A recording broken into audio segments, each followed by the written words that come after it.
Bonjour monsieur, j'aimerais pêcher ce plan d'eau là mais je sais pas du tout comment faire. Je sais pas du tout comment l'aborder, je sais pas s'il est bien ou... Vous pourriez m'aider? Bah vous tombez bien, parce que ça fait au moins 25 ans que je n'étais pas venu là. Donc je vais vous expliquer comment j'aborde le plan d'eau. Y a pas de souci. Allez, c'est parti.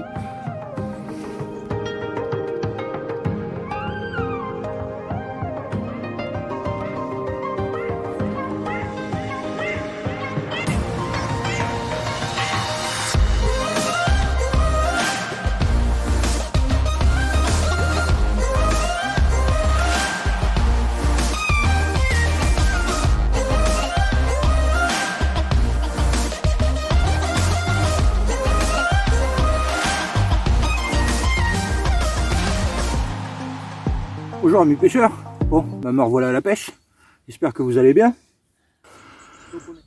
Bon, je vous ai dit que j'étais venu sur ce plan d'eau là dimanche et qu'il y avait un 50 ans, je suis pas resté. Bon bah je crois que j'ai bien fait, parce que apparemment la table où j'étais installé et où j'ai ma voiture, ah bah il n'y a plus de table. Et puis là toutes les barrières elles sont cassées, elles sont jetées dans l'eau. Bon bah voilà. Donc je vais pêcher quand même. Mais je vais pêcher un petit peu plus loin. Je vais plutôt aller sur le poste un peu plus à gauche là. Bon, à ma droite. On va voir. Voilà, j'ai vu quelques sauts, mais bon, là-bas il y a une ligne électrique, donc on peut pas pêcher, c'est une zone de réserve. La réserve est plus loin, mais avec la ligne électrique, en fait, ils ont décalé, donc ça fait plus de la moitié du plan d'eau où c'est non pêchable. Donc on va essayer. Bon. Donc ce que je vais faire pour commencer, là j'ai déjà été amorcé, j'ai mis 2-3 pelles de graines, je me suis pas embêté, hein, j'ai mis la bonne graine à pigeon, la noix tigrée et du maïs doux. Donc là, ce que je vais faire, je vais prendre juste un plomb, je vais clipper un plomb. Je vais gratter un peu le fond pour voir les limites, parce qu'au fond là-bas c'est bourré de branches et plein d'obstacles. Donc j'ai lancé au-dessus des obstacles l'amorçage, mais après je vois pas trop ce qu'il y a dans le fond de l'eau. Donc je vais essayer de clipper mes ponts et gratter un petit peu.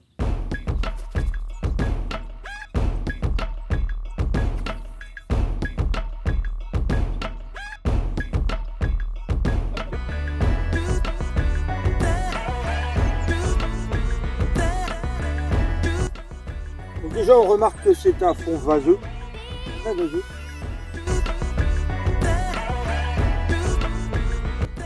A priori j'ai pas rencontré d'obstacle, donc cette canne là j'ai bien la mettre là.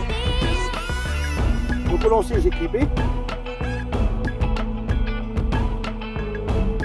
En plus des oiseaux, il y a des herbiers.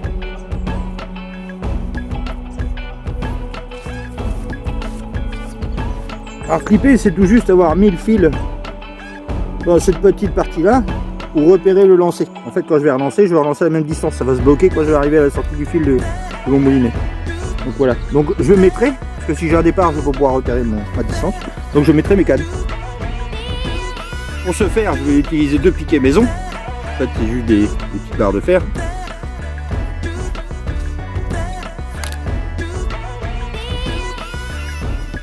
J'en mets une.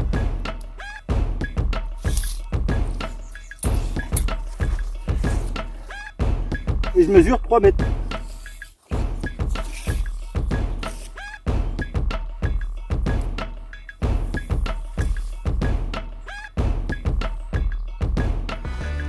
Donc, du coup, on va enfoncer dans le sol.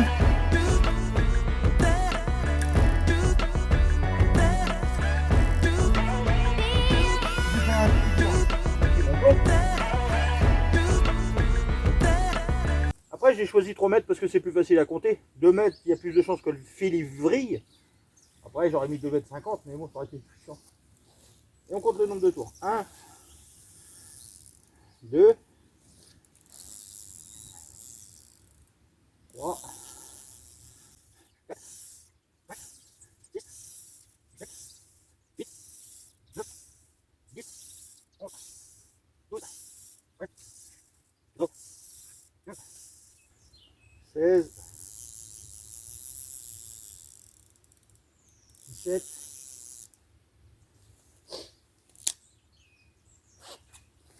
17 et demi. Donc pour le coup, j'ai dit 17,5, donc ça fait 52 mètres 50. Donc, je vais quand même utiliser une petite chaussette. J'avais parlé de mon mix, mais bon.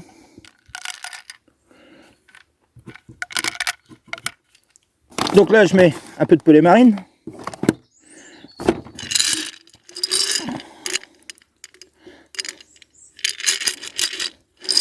Avec un peu de pellet, farine de poisson. Un petit peu de pellet marine. On tasse le tout.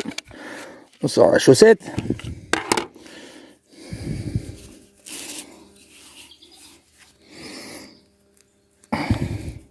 On tourne un peu. Poup. On fait notre nœud.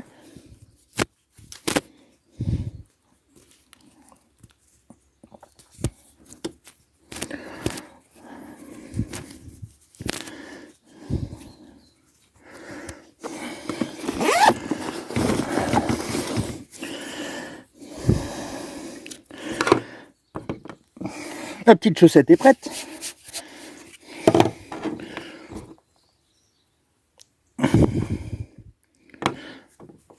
Hop, je vais l'enfiler. Donc là, je prends une aiguille.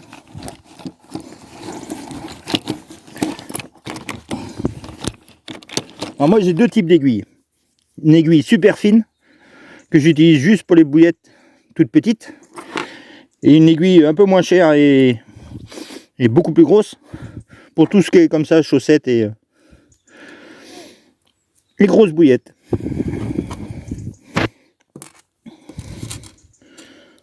Donc je l'enfile. Hop. Je l'attache. Ça c'est pour protéger mon hameçon. Et voilà, plus qu'à lancer tout ça. Avant de lancer, je vais prendre une petite précaution. Je vais accrocher un petit flocon soluble. Je vous expliquer après pourquoi. Voilà, un mento, et voilà. Plus qu'à lancer tout ça. Première canne. Faux maïs plastique.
Donc maintenant, je vais préparer ma deuxième canne à la noix tigrée.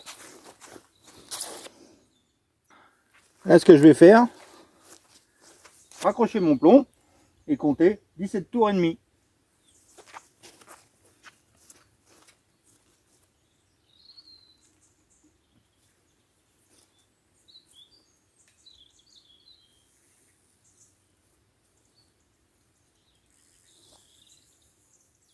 Préparation de la noix tigrée.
Et voilà, il n'y a plus qu'à lancer ça.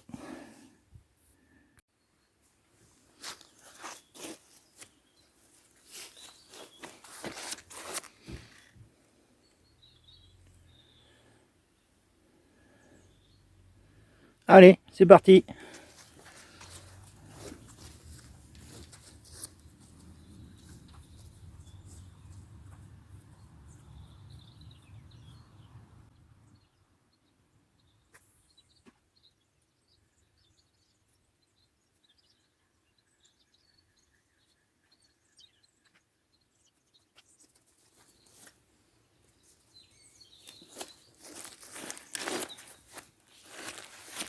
J'ai lancé un peu trop à droite de ce que je voulais, donc je préfère relancer et être sûr de ce que je veux, être confiant.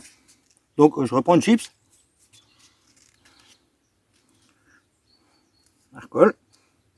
Et je relance.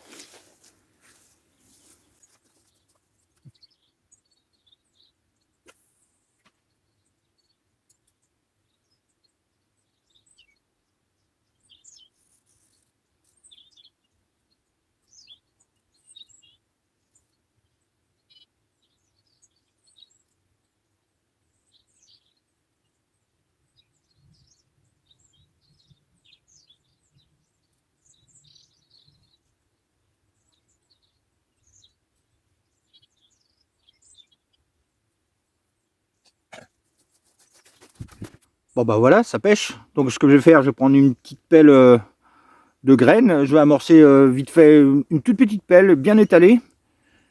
Et puis après, je vais m'installer. Je vais sortir les épuisettes, le bassin. Et puis je vais me faire un petit café.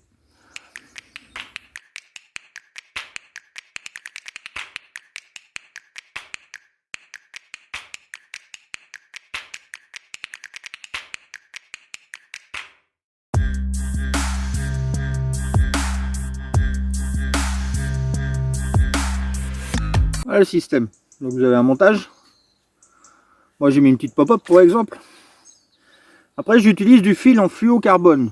La différence avec le nylon, c'est que c'est raide.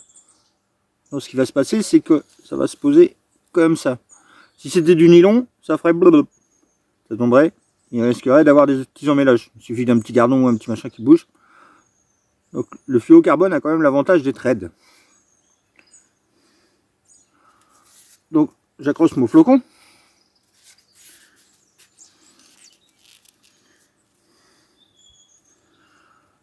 Je lance mon montage dans l'eau. Le plomb va se poser. Le flocon va rester en haut. Donc ce qui permet la dissolution du flocon, c'est que la bouillette elle va tomber tout doucement, tout doucement, tout doucement, tout doucement sur soit des herbiers, soit un caillou, soit de la vase. Donc ce qui permet, c'est que mon appât soit toujours visible par le poisson. Comme là, je me suis rendu compte qu'il y avait pas mal de vases quand j'ai lancé mon plomb. Donc ce qui passe, c'est que si j'avais lancé tout mon montage en même temps, avec la vase que j'aurais dégagé au-dessus, ça aurait tout recouvert. Donc je pense que les poissons auraient cherché déjà tout ce qui était plus ou moins visible et qui sent beaucoup plus que quelque chose qui est enterré. Hein. Donc ce qui m'a permis. Voilà l'utilité du flocon. Ça permet à un montage de descendre gentiment dans le fond de l'eau et de se poser. Donc on n'a pas toujours besoin. Après c'est pas toujours pratique, c'est pas toujours utile. Et voilà. Là dans mon cas, vu que je sais pas trop ce qu'il y a dans le fond, je pense qu'il y a pas mal de vases, je pense qu'il y a de la glaise, les plombs s'enfoncent. Donc j'ai préféré utiliser cette technique. Bon, j'espère vous reprendre avec du poisson. Là il est 12h20. J'ai vu pas mal de sauts, j'ai mis vachement de temps à m'installer. Après c'était surtout pour vous montrer, voilà, c'est le partage. Hein. J'espère que les poissons vont venir quand même. Vous montrer que ça marche mon système. J'ai abandonné mon petit mix que j'avais fait. Parce que je l'avais fait préparer déjà la semaine dernière. Donc en une semaine j'ai préféré balancer tout. J'ai tout balancé sur une pêche à l'autre plan d'eau. Au faux maïs, j'ai fait quelques poissons. Et voilà.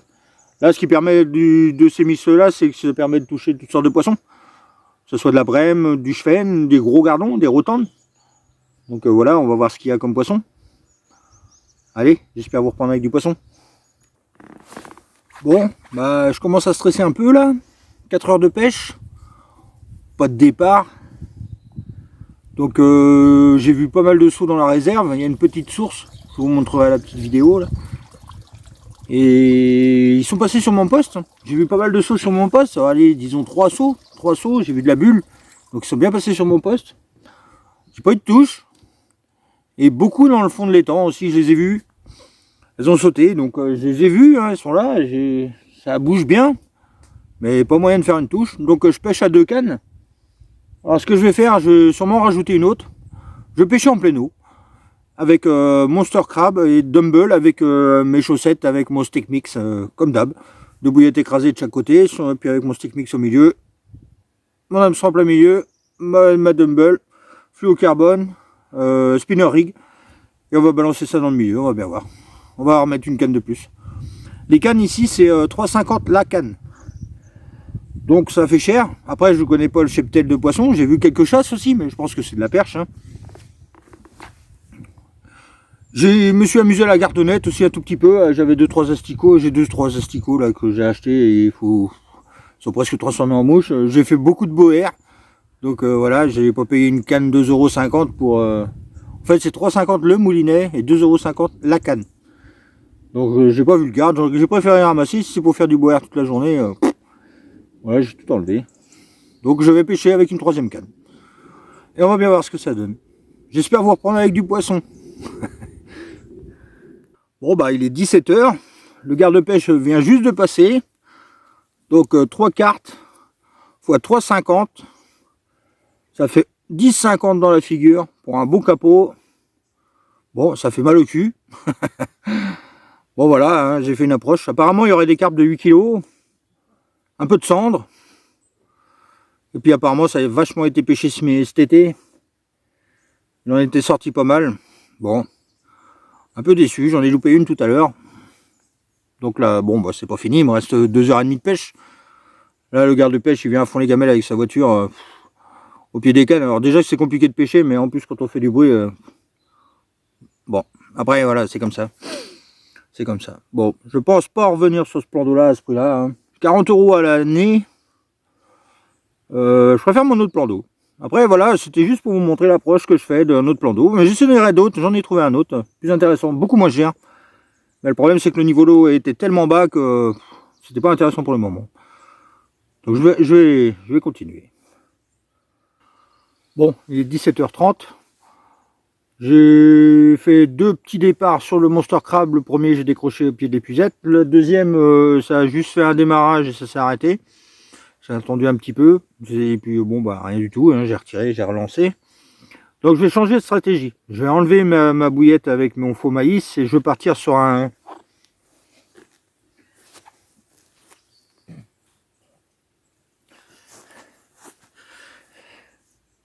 montage spinner rig avec une pop-up à la fraise. En fait, je vais pas ramener beaucoup de bouillettes. Et je vais amorcer au cobra avec des billes. Et on va bien voir. Petit mot de la fin. Bon, il est 19 h, il me reste 20 minutes de pêche. Donc je vais commencer à ranger le matériel. Donc je vais vous expliquer un peu comment marche le plan d'eau. Là, ce que vous voyez, le panneau là, c'est la réserve de pêche. Donc ça regroupe jusque là. Et là, ce qu'on voit en haut, c'est la ligne électrique. Et vous avez un deuxième panneau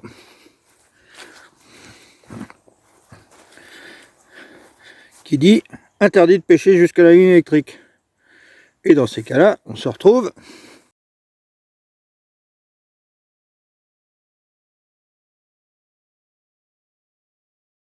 à plus de la moitié du plan d'eau.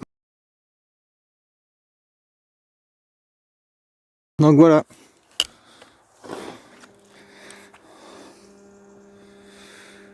Donc ce qui se passe, là où on voit le gros chêne, ben c'est la deuxième ligne électrique. Donc pour pêcher, il reste à peine la moitié du plan d'eau en fait. Bon, ben, je viens de faire un départ à la fraise, je viens de décrocher, je viens de ramener un gros paquet de salade, mais depuis tantôt je me demandais pourquoi il y avait autant d'herbier sur le plan d'eau. Mais en fait, dans le fond de l'eau, c'en est envahi de chez envahi. Donc, dès que j'ai eu mon départ, je me suis fait loger, j'ai senti comme une résistance un peu élastique. Et je sentais toujours mon poisson au bout. Puis bah ça a décroché. Et j'ai ramené un paquet de salade, mais voilà, un peu déçu. C'est vrai qu'en raclant, quand je me vois encore racler au tout début de l'après-midi, j'avais ramené une grosse feuille de salade. Et ben voilà. En fait, c'est un gros paquet de salade dans le fond du plan d'eau. Bon, sur ce, là je vais tout ranger et je décolle. Sur ce, allez à la pêche, prenez du poisson et à bientôt sur une nouvelle vidéo.